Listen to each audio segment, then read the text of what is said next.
Hola, continuamos con los vídeos explicativos y en esta ocasión nos tocará tratar el dominio digital y más específicamente la conversión analógica a digital, un puente entre el mundo físico y el dominio digital del sonido. Dicho esto, comenzamos entrando de lleno en la materia con una comparativa inicial. En esta diapositiva, como vemos, tenemos los dos extremos de este puente. Por un lado, el mundo analógico, caracterizada por ser continua.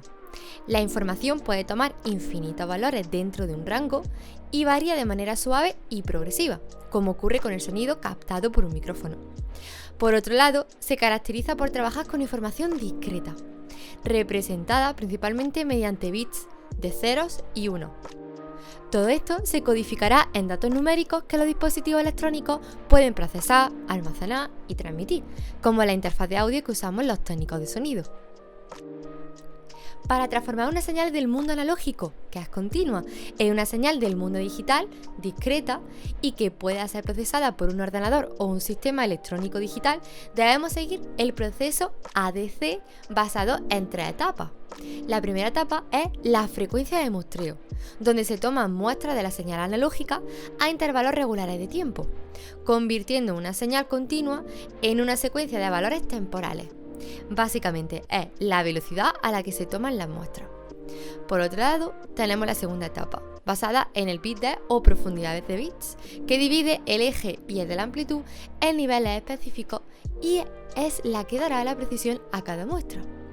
Finalmente, la conversión, donde niveles cuantificados se representan mediante códigos binarios de 0 y 1, para que puedan ser procesados por un ordenador o un dispositivo. No obstante, para entender esta etapa de una manera más concreta, vamos a centrarnos en cada paso. El primer paso es el muestreo o el sample, como hemos dicho, que consiste en tomar fotografías instantáneas del voltaje de la señal analógica en momentos concretos. La frecuencia de muestreo nos indicará el número de muestras exactas que tomaremos por segundo y su medida será el hercio. El estándar del CD es de 44.100 muestras por segundo, mientras que en audio profesional nos encontramos desde 48, 96 o incluso 192.000 muestras por segundo.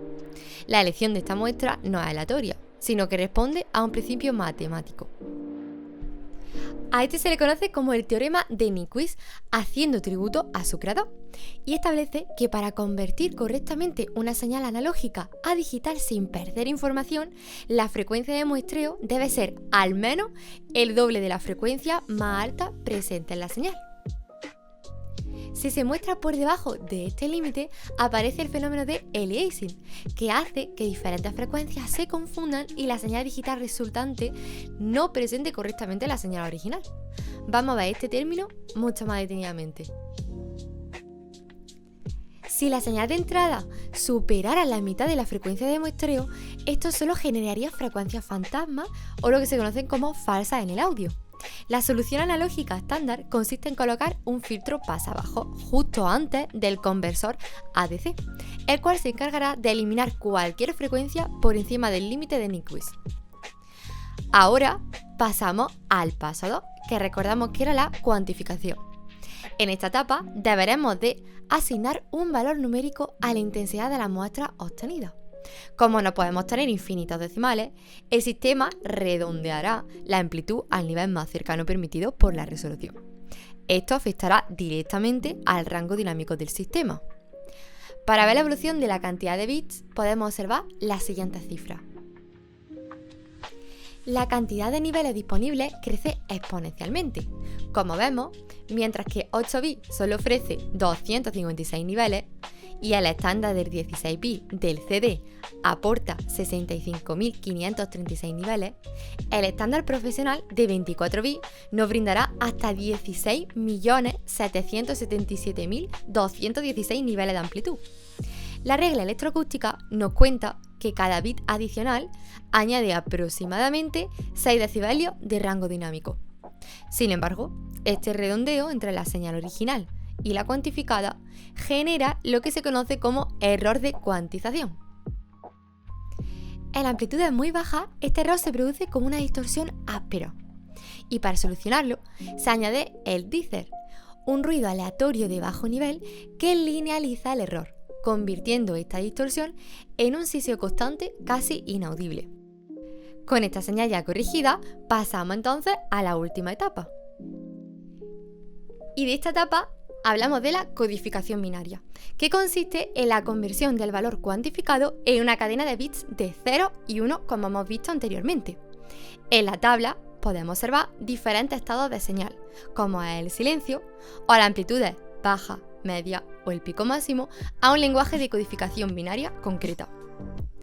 Vamos ahora a visualizar todo este flujo de manera unificada a través del esquema final, que es el de la cadena de audio digital.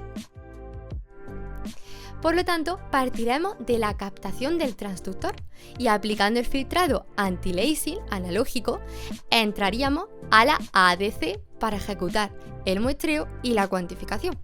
Y finalmente, guardaremos la cadena binaria en un archivo tipo .wav o .aiff. Dicho esto, continuaremos con el siguiente bloque, en el que hablaremos de los medidores de señal en el dominio digital. ¿Qué son estos medidores de señal? Pues estos medidores de señal en el dominio digital son dispositivos o herramientas de análisis diseñados para evaluar las características y la calidad de las señales digitales. A diferencia de las señales analógicas, las señales digitales están formadas por niveles discretos, normalmente representados por 0 y 1. Por ello, además de medir la amplitud de la señal, es necesario analizar otros parámetros relacionados con la correcta transmisión de la información. Los medidores de señal en el dominio digital se utilizan tanto para verificar la calidad de una transmisión digital, para detectar fallos e interferencias que pueden degradar la señal, para medir parámetros de rendimiento como la potencia de la señal, la relación señal-ruido, la tasa de error de bits o la calidad de modulación. Y finalmente, entre otras funciones, garantizar el cumplimiento de estándares técnicos. Ahora bien, para entender todo esto, vamos a comprender primero cómo se van a comportar las escalas de niveles en este dominio.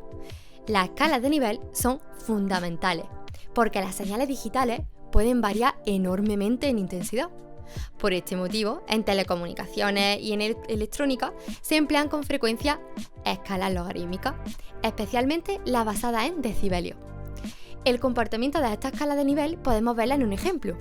Por ejemplo, un aumento de 3 decibelios equivale aproximadamente a duplicar la potencia, mientras que una disminución del 10 decibelios implica reducir la potencia a una décima parte. Estos medidores de nivel van a permitir vigilar la amplitud de la señal para evitar que alcance la zona de clipping. En audio digital, vídeo digital y sistemas de comunicación, la escala más habitual es la de dBFS, decibelio full scale. En esta escala, 0 decibelios full scale representan el nivel máximo que el sistema digital puede registrar o procesar. Todos los demás niveles, por tanto, aparecen como valores negativos. Y además, no existen valores superiores a esa cifra dentro del sistema digital. Y cuando esos límites se superan, aparece un fenómeno muy importante conocido como clipping o recorte, dando lugar en una gráfica a picos recortados y a la distorsión de la señal original. Dado que este clipping ocurre cuando una señal alcanza o supera el nivel máximo que un sistema digital puede representar, es necesario disponer de instrumentos capaces de monitorizar continuamente los niveles de la señal. Y aquí es donde entran en juego los medidores digitales. Vamos a comenzar explicando cada uno de ellos, empezando con el peak meter o el medidor de pico en español, que es el más utilizado en sistemas digitales, porque muestra los valores máximos instantáneos de la señal. Su función principal va a ser detectar los picos que pueden acercarse a 0 decibelios full scale y provocar el clipping.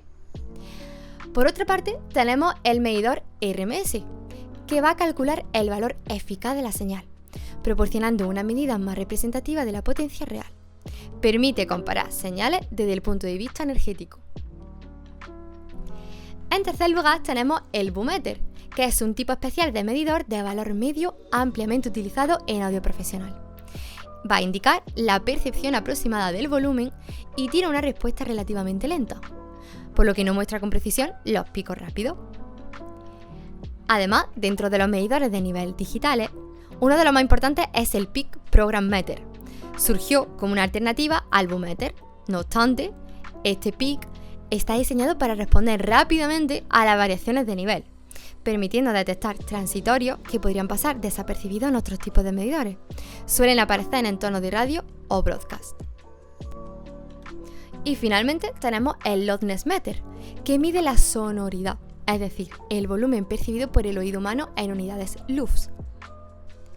Para ello, utiliza algoritmos estandarizados que aplican filtros y ponderaciones similares a la respuesta del sistema de audio humano.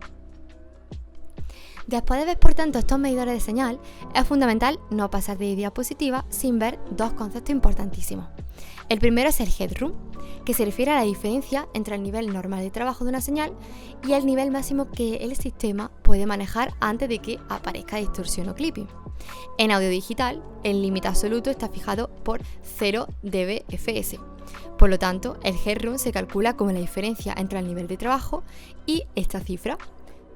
De normal, este nivel de trabajo se encuentra en torno a los menos 18 dBFS. Y por otro lado, tenemos el True Peak Meter, que mide el nivel de pico verdadero de una señal digital, es decir, el valor máximo que puede alcanzar la forma de onda reconstruida entre dos muestras consecutivas. Este True Peak Meter estima la forma de onda continua que existirá tras la conversión digital analógica. Como podemos ver en la esquina inferior de la diapositiva, todas estas herramientas confeccionadas las solemos usar en software de sonido tan reconocibles como Reaper, Pro Tools, Logic Pro o Cubase. Finalmente, para terminar con nuestro análisis, debemos entender cómo se integra todo este flujo de datos en un sistema real. Si tomamos como ejemplo una interfaz estándar, el viaje comienza con la captura analógica, donde ajustamos la impedancia y preparamos la señal. Tras pasar por el preamplificador, el momento crítico ocurre en el chip de conversión. Aquí, bajo la supervisión de un reloj maestro, que va a garantizar la estabilidad de muestreo, la información se transformará en paquetes digitales de hasta 24 bits, que viaja hacia nuestro ordenador, generalmente a través de una conexión USB. Una vez que los datos llegan al software, entra al juego la memoria intermedia o el buffer. Es fundamental entender que su configuración determina el rendimiento. Un buffer reducido, como 64 muestras, nos permitirá grabar sin notar retardo, pero es verdad que exige mucho a nuestro procesador y puede generar fallos de audio si la carga es alta. Por otro lado, tenemos el buffer amplio, como 1024 muestras, que nos dará una estabilidad total para procesos de mezcla complejos. Pero sí que es cierto que introducirá una latencia que hace imposible la interpretación en tiempo real. Para que esta comunicación sea fluida, utilizaremos controladores de baja latencia como ASIO, que actúan como un puente directo entre el hardware y nuestro DAW. Pero sí que es cierto. En cuanto a la interconexión entre equipos digitales, disponemos de varios lenguajes. Para señales de dos canales en estéreo, los más comunes son el AES o el EBU, que es la opción profesional. Utiliza conectores XLR y cables de 110 ohmios, permitiendo tiradas largas de hasta 100 metros sin pérdida. Tenemos también el S o el PDIF coaxial, que es muy común en equipos domésticos y usa conectores RCA a 75 ohmios para distancias cortas. Y por último tenemos el S también barra PDIF óptico, que su gran ventaja es que es totalmente inmune a la interferencia eléctrica, aunque debemos tener cuidado de no doblar excesivamente la fibra de plástico. Cuando las necesidades del estudio crecen, pasamos a los protocolos multicanal. El ADAT es un estándar clásico que envía hasta 8 canales por un solo cable óptico. Para producciones de gran escala, contamos con el MADI, capaz de gestionar hasta 64 canales de forma serial a través de cable coaxial o fibra, alcanzando distancias de kilómetros. Finalmente, el estándar más avanzado actualmente es Dante.